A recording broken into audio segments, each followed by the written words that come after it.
दोस्तों याद है आपको वो पंकज सिंह जो खेसारी लाल यादव की बेटी पे गाना गाया था। हाल ही में एक खबर निकल के आ रही है जो हमने सोचा कि आपको उससे रूबरू कराना चाहिए।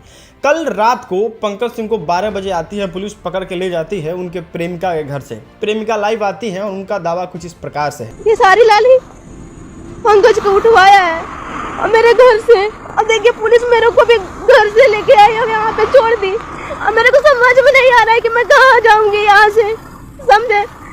तो यहाँ से मैं कहाँ जाऊंगी? मेरे को कुछ भी होगा ना तो सिर्फ खेसारी लाल ही आती होंगे, अभी विवेक सिंह, क्योंकि मेरे घर पे थे पंकज, तो पंकज के लिए जाना चाहिए था, तो मेरे को क्यों यहाँ पे सब छोड़े? मैं बताइए मैं यहाँ से कहाँ जाऊंगी, बताइए।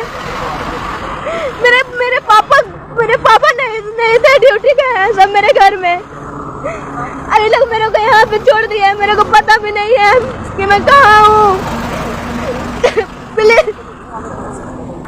पंकज को सब कोई ले गए हैं, बताइए खेसारी भी तो गलत करता है कि नहीं करता है?